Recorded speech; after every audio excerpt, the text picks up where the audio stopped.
नमस्कार दोस्तों, आज हम बात करेंगे एक महत्वपूर्ण मानसिक स्वास्थ्य समस्या के बारे में जिसे ऑब्सेसिव कंपल्सिव डिसऑर्डर ओसीडी कहते हैं। क्या आप जानते हैं लाखों लोग दुनिया भर में इस बीमारी से जूझ रहे हैं।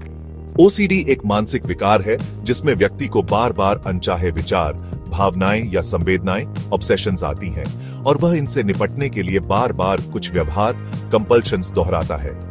यह एक चक्र की तरह होता है जहां व्यक्ति को एक डर या चिंता सताती रहती है और वह उससे राहत पाने के लिए बार बार एक ही क्रिया करता है। याद रखें, मानसिक स्वास्थ्य उतना ही महत्वपूर्ण है जितना शारीरिक स्वास्थ्य। दोस्तों, ओसीडी के कई रूप होते हैं और उनमें से एक है कंटेमिनेशन क्लेंजिंग ओसीडी। इस प्रकार के ओसीडी में व्यक्ति को गंदगी या कीटाणुओं का बहुत ज्यादा डर सताता है। उन्हें लगता है कि हर जगह गंदगी है और वे खुद भी आसानी से दूषित हो सकते हैं। इस डर के कारण वे बार बार अपने हाथ धोते हैं, नहाते हैं या अपने आसपास की चीजों को साफ करते हैं। यह सफाई एक हद तक तो सामान्य है, लेकिन ओसीडी में यह व्यवहार इतना ज्यादा इंक्रीज हो जाता है कि व्यक्ति का पूरा दिन उसी में निकल जाता है। वे अपने काम, रिश्ते और अपनी जिंदगी की दूसरी महत्वपूर्ण चीजों को भी नजरअंदाज करने लगते हैं।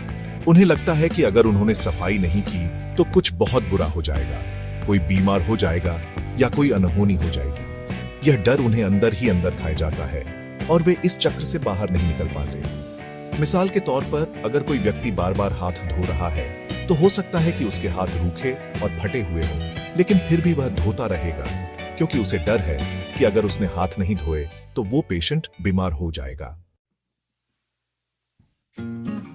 अब हम बात करते हैं ओसीडी के दूसरे रूप पैथोलॉजिकल डाउट चेकिंग ओसीडी के बारे में। इस प्रकार के ओसीडी में व्यक्ति को हमेशा शक बना रहता है कि उसने कुछ गलत तो नहीं कर दिया।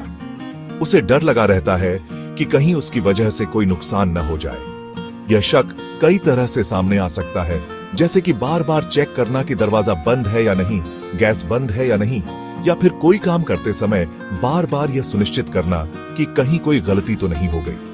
यह चेक करने की प्रवृत्ति इतनी ज्यादा इंक्रीज हो जाती है कि व्यक्ति को मानसिक शांति नहीं मिलती। वह बार बार एक ही काम को दोहराता रहता है, फिर भी उसे संतुष्टि नहीं मिलती। उदाहरण के लिए, कोई व्यक्ति घर से निकलते समय बार बार दरवाजा चेक कर सकता है, भले ही उसे पता हो कि उसने दरवाजा बंद कर दिया है, फिर भी वह बार बार चेक करेगा क्योंकि उसे यकीन नहीं होगा।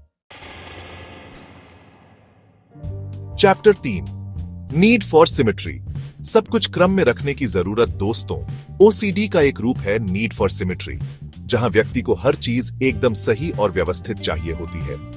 उसे हर चीज एक खास क्रम में रखनी होती है और अगर उस क्रम में जरा भी खराबी हो जाए तो उसे बहुत बेचैनी होती है। वह घंटों बिता सकता है चीजों को सही जगह पर रखने में, रंगों के हिसाब से सजाने में या फिर किसी भी क्रम को बार बार बदलने में, जब तक कि वह उसे बिल्कुल सही न लगे। यह व्यवहार उसके रोजमर्रा के जीवन में बाधा बन सकता है क्योंकि वह अपने काम, रिश्ते और जिंदगी के दूसरे महत्वपूर्ण पहलुओं को नजरअंदाज करने लगता है। उदाहरण के लिए, कोई व्यक्ति अपनी किताबों को आकार के अनुसार सजा सकता है और अगर कोई किताब जरा सी भी टेढ़ी हो जाए तो उसे ठीक करने में घंटों बिता सकता है। चैप्टर 4, इंट्रूसिव फॉरबिडन थॉट्स, अनचाहे और परेशान करने वाले विचार। दोस्तों, ओसीडी का एक और रूप है इंट्रूसिव फॉरबिडन थॉट्स, जहां व्यक्ति के मन में बार बार अनचाहे और परेशान करने वाले विचार आते हैं।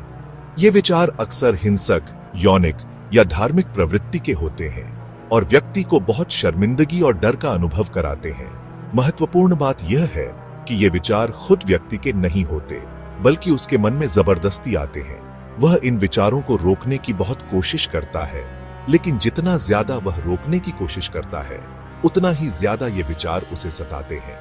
यह एक बहुत ही तकलीफदेह स्थिति होती है और व्यक्ति को ऐसा महसूस हो सकता है कि वह पागल हो रहा है। उदाहरण के लिए, किसी व्यक्ति के मन में बार बार यह विचार आ सकता है कि वह अपने बच्चे को नुकसान पहुंचा देगा, भले ही उसे पता हो कि वह ऐसा कभी नहीं करेगा, फिर भी यह विचार उसे बहुत डराता है। दोस्तों, ओसीडी एक गंभीर मानसिक स्वास्थ्य समस्या है, लेकिन इससे उबरना संभव है।